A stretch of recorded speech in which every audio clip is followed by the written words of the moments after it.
I am Maria Tusidibe, and this is QTV News coming to you live from our studios along Caraba Avenue. Thanks for joining us. Here are the main local, international, and sports news headlines. President Adama Barrow embarked on visits to various road construction sites in the Central River and North Bank regions, including some projects which started 7 months ago. At the conclusion of a training course for senior officers of the Fire and Rescue Services, it is revealed that some major fire depots do not have fire engines. As road traffic accidents spiral in the country, Gambia police officers have taken part in a timely training of trainers course conducted by the German police. In international news, a research study reveals that hospital patients in Africa who are critically ill with COVID-19 are more likely to die due to the lack of adequate resources. In sports news, the captain of Gambia's athletics team is in confident mood ahead of seeking qualification for this year's Olympic Games. Those were our main headlines. Now the news in detail.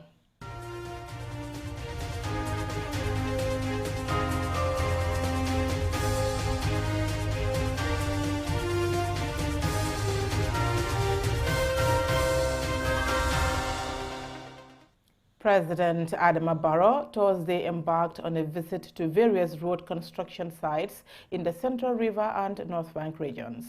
QTV's Ansumana Esonyasi traveled with the president's delegation, and he now reports. The president says improving roads infrastructures and constructing roads, especially within rural Gambia, is a key component of the National Development Plan and remains at the heart of his development agenda. This is one of several project sites that he is visiting to assess the progress of works. The foundation stone for some of these projects was laid 7 months ago, and work has progressed, but at a slow pace for some. Thursday's inspection tour began with a visit to the Araski Road Network headquarters, where the president had a closed-door consultation with engineers, the governor, the Minister for Transport Works and Infrastructure, among others. The president described these monitoring visits to ongoing road construction projects in Sierra North and the North Bank region as highly significant, as it gives him an opportunity to assess the progress of works and interact in person with beneficiary communities to know their development concerns. Following the brief stop in Masakonko, he proceeded to the road construction site linking Kir Oldi, Sarejibi, Batindar and Yao in Sierra North, the 8.9-kilometer Kaur Jimbala Road and the 38-kilometer Sabasu Koto, Bambali and Gain Sanjal Sarakunda Road. Residents from beneficiary communities expressed appreciation to government for bringing what some of them describe as impactful projects that will facilitate transportation and boost economic activities in the region. However, the president expressed concern about the slow pace of works, reminding contractors that they are already behind schedule and the rainy season is fast approaching. From Gain Sanjal, he proceeded to the North Bank to visit ongoing construction sites beginning at the 8.5-kilometer road from Kau to Jimbala and the 8.7-kilometer road from Kau to Chandu, both bordered with Senegal.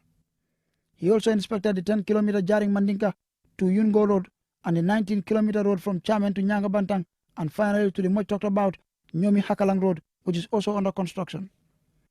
Talking to reporters on the ferry to Banjul, President Barrow reiterated concerns at the slow pace of work at some sites.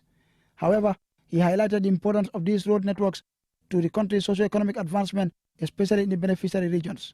Basically, in my assessment, I am satisfied, but not 100%. I think some of the projects, they are behind schedule. One of the projects, there's about 10%.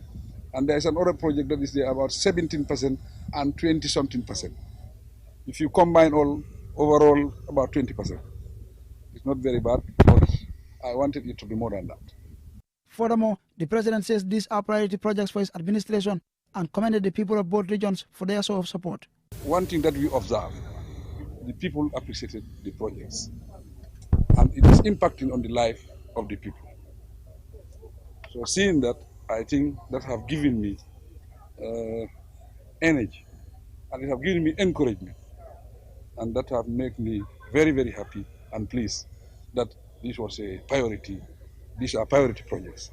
The president also calls on Gambians to renew his mandate in this year's elections to help him accomplish his development targets. With the rainy season fast approaching, President Barrow enjoins contractors to double up their efforts to meet the development and transportation needs of Gambians in the beneficiary communities. Once completed, these projects are expected to ease movement and boost commercial activities in the two regions. Ansumana Nyasi for KTV News. It has been revealed that two major fire stations in the Greater Banjul area do not have fire engines.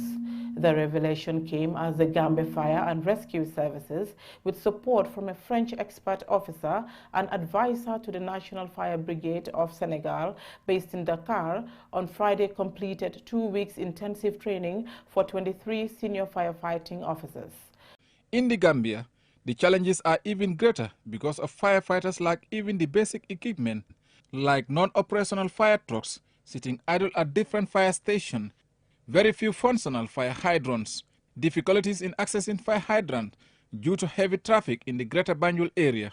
Firefighters also lack basic gears such as breathing equipment, and there are limited numbers of helmets and pairs of boots, and many of the horses firefighters use are old, said Ahmad F. Mjai, the Deputy PRO of the Gambia Fire and Rescue Services, in an interview with QTV, addressed some of these concerns and made some startling revelations.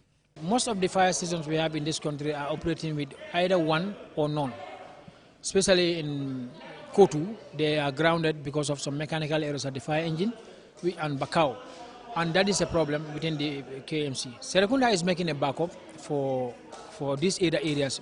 The donated items include life jackets, reflectors, disposable latex gloves, ring life buoys, first aid tools, and mechanical toolbox worth over 3,000 euros. Participants were awarded certificates, and Divisional Fire Officer Fafanding Kinte delivered the vote of thanks on behalf of the participants. Reporting for QTV News, I am Omar P. Jallo. A 2 weeks long training course on traffic management and control for officers of the Gambia Police Force concluded today. The training was sponsored and overseen by the German police support team in the Gambia as part of measures to address the country's serious traffic-related problems. Mamadou Lamin Choi reports. The training is opportune as our traffic is faced with a worsening situation that has seen the Gambia attain an unwanted global rank of 4th position in road traffic accidents. At this occasion, the problem is acknowledged by Abdou Diagne, the Assistant Commissioner of Mobile, speaking on behalf of the Inspector General of Police. He describes the knowledge acquired by the trainees from the German police support team as a timely gesture. If you can remember, the world has changed. And if you look at it, the number of accidents we witness into this country is just unprecedented. And everything we do in traffic nowadays, we do it through manual. Everything in traffic management is done manually in the Gambia, according to Assistant Commissioner Diagne. It is in recognition of this constraint on our traffic police officers that the German police support team has donated a supply of traffic modern policing equipment, including the speed testing camera for evidence collection, measurement and documentation. Robert Nerut is the project director of the German police support team in the Gambia. For all the training is the same. Now we trained you, now you're specialized and advanced, but now you need the appropriate tools to execute your duties. The training for the traffic officers is the second of its kind by the German police, and for Isabel Blockel, the German chargé d'affaires in the Gambia, it is meant to prepare our traffic officers for universal knowledge on traffic control and management. As it is considered an incomplete mission by the German police support team, they have promised to continue in June to train more of our traffic officers. We hope that our trainers could share with you some universal and valuable lessons for traffic policing. Road traffic accidents are a global phenomenon, and the Gambia is shockingly behind only 3 countries worldwide. Given our bad road infrastructure, poor condition of vehicles, ill-equipped police force, there's an urgent need for solution if we are serious about addressing this. Also, having many unqualified drivers on our roads is usually associated with the alarming rate of accidents. I asked ASP Usman Koli, the GPF's Assistant Head of Policy and Planning, about whether the police should be accountable for much of our traffic problems. I wouldn't say that the problem entirely lies on the Gambian police officers, but of course, I think there is greater need for more sensitization, especially to drivers, as to safe usage of the highways.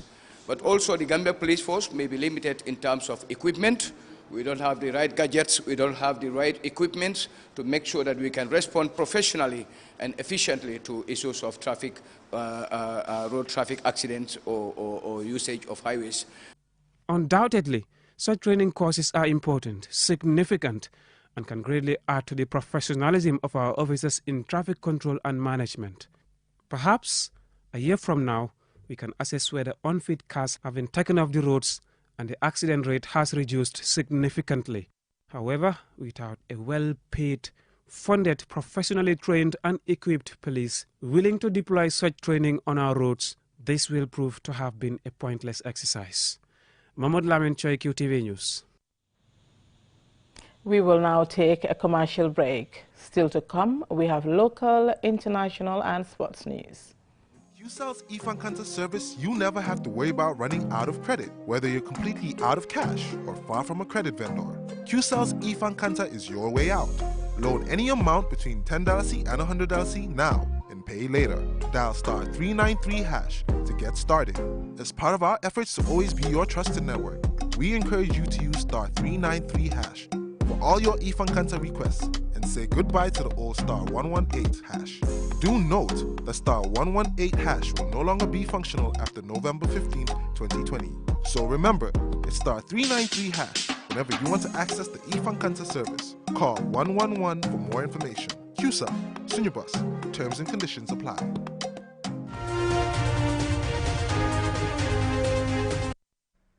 Welcome back. A fire outbreak in New Joshua destroyed a compound on Wednesday evening. Although the exact cause of the fire is unknown, an electrical fault is suspected. Babukar Sise reports. According to residents, the fire started at around 6 p.m. All the occupants were out except for a 12-year-old who was sleeping in his room. Valuables such as clothes, TVs, beds, wardrobes, sofas, videos and photography materials, cars, all perished in the inferno. Ibrahim Jammeh, the owner of the compound, explains how he learned about the incident. I was somewhere and then my son came and told me, oh, there's fire around your end. I said, what? He said, in fact, it's in your own compound. So that's this time I rushed home. So I met people, fire service and all that, and people were shouting and then. Ndeimane, Ibrahim's wife, a businesswoman who sells vegetables at the market, was at the tailoring shop when she noticed smoke was coming from the direction of the compound. She explains how she saved her son's life before raising the alarm for help. I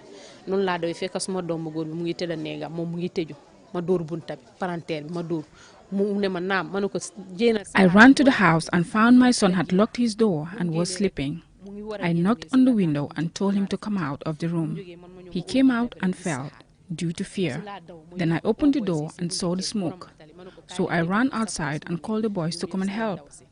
I wanted to rush inside to get my purse, but the boys held me back, preventing me from going in. They eventually brought out the purse, but it was burnt.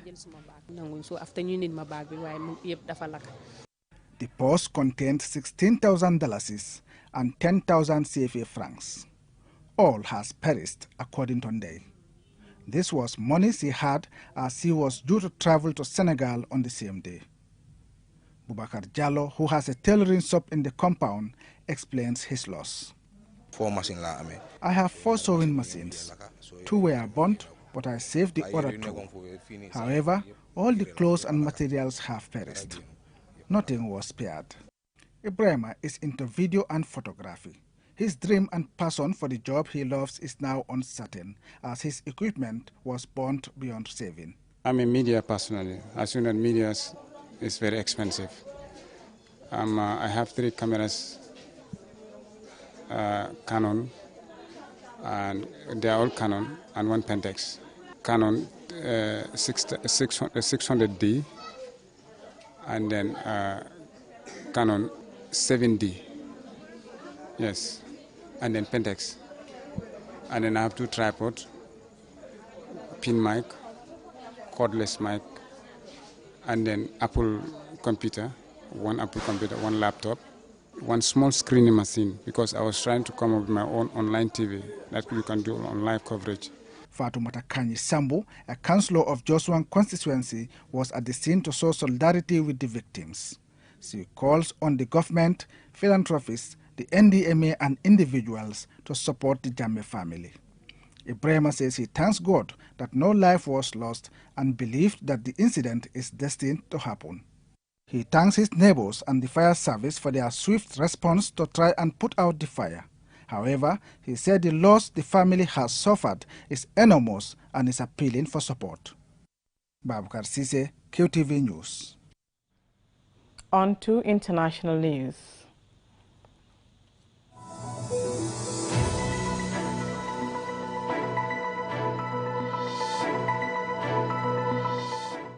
A research study published by the African COVID-19 Critical Care Outcome Study revealed that hospital patients in Africa who are critically ill with COVID-19 are more likely to die due to the lack of adequate resources.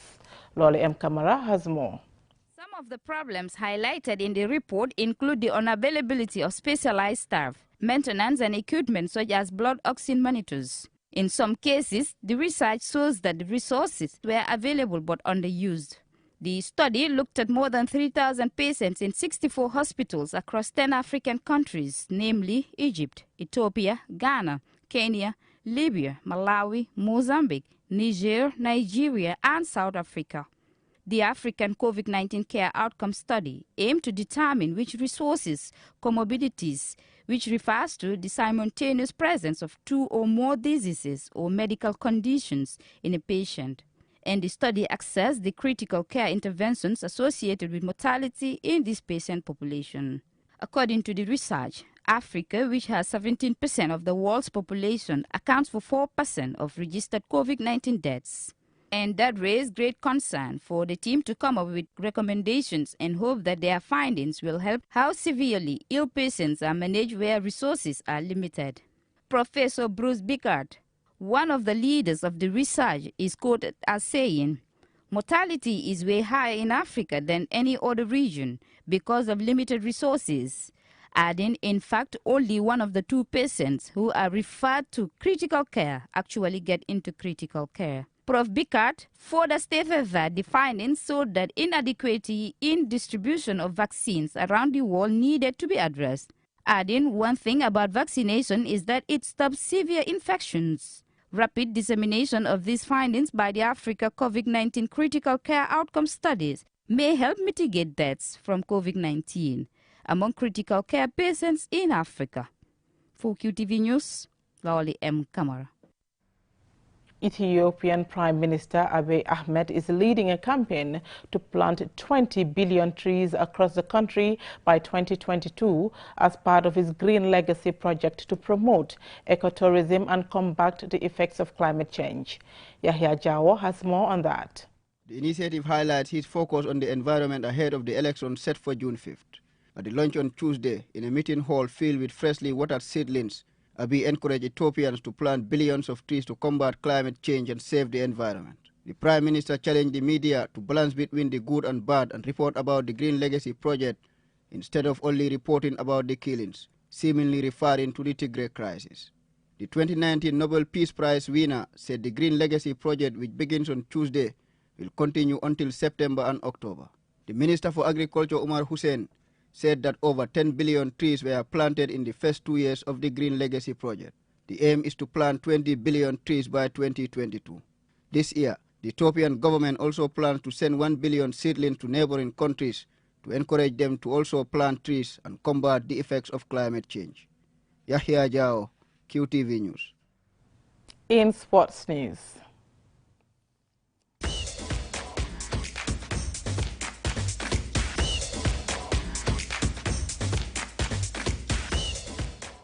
Gambian athlete Adama Jammeh says he is optimistic of securing the Olympic Games qualification time in the 200 meters during a competition in France in less than 2 weeks. Our sports reporter Momodu Gajaga spoke with him via video link at his base in Dakar, and this is his report. After successfully taking part in the Rio Olympic Games 4 years ago, Adama Jammeh is eyeing a qualification spot in the Tokyo Games in the 200 meters. He has been training at the High Performance Center in Dhaka for close to a year now. Although his last week competition timing of 20.48 seconds is short of the 20.24 standard timing for qualification, and his personal best at 20.45 is also outside the qualifying time, he still hopes to make it through. I am not really worried because I know by running with the people, I will get that qualification because the qualification is 2025. So I am not really eager to running 2025, but my intention is at least going below that. You know, at least I want to call myself a West African athlete who will even ever do 19 in the 200 meters. Just qualifying will not be enough for Adama Jammeh. He says he wants to leave a legacy in Gambian track athletics. In 2016, he broke the long-standing national 200 meters record of Jesuma Sedindur. Athletics, it comes with targetings and planning. So my plan is to leave something at least, you know, that will serve there so many years before it's broken. Because even with my 200 meters, it was with Jesuma Sedindur. And then it had been there for about 10 years. So I took it from him in 2016. That is 2045 rather. So at least I still want to leave more on the track for the coming generation. Adama spoke about how training with his compatriots Sengan Job, Aliou Diouf and Ibrahima Kamara has helped them build a strong team. We are here as a team. Our main objective is not only about individual events to qualify for the Olympic, but we also want to see our relay team there. Not only participation, I know it's going to be for the first time in the history of Gambia, but not only participation, we want to go there and to make sure that at least we be on the final top 8 list in the world. Gina Bass is the only Gambian athlete who has secured automatic qualification to the Games after her 2019 success at the Africa Games in Morocco, where she won gold in the 200 meters. Mamudu Gajaga, QTV News. Before we end this bulletin, let's take a quick look at our main stories. President Adama Barrow embarked on visits to various road construction sites in the Central River and North Bank regions, including some projects which started 7 months ago. At the conclusion of a training course for senior officers of the fire and rescue services, it was revealed that some major fire depots do not have fire engines. As road traffic accidents spiral in the country, Gambia traffic police officers have taken part in a timely training of trainers' course conducted by the German police. In international news, a research study reveals that hospital patients in Africa who are critically ill with COVID-19 are more likely to die due to the lack of adequate resources. In sports news, the captain of Gambia's athletics team is in confident mood ahead of seeking qualification for this year's Olympic Games. Later tonight at 10 p.m. on QTV, tune in to a live edition of the popular Sunyu Gale featuring lots of special guests. That's all we have for you in this edition of QTV News. Do join us tomorrow for more news. Thank you for watching and have a nice weekend.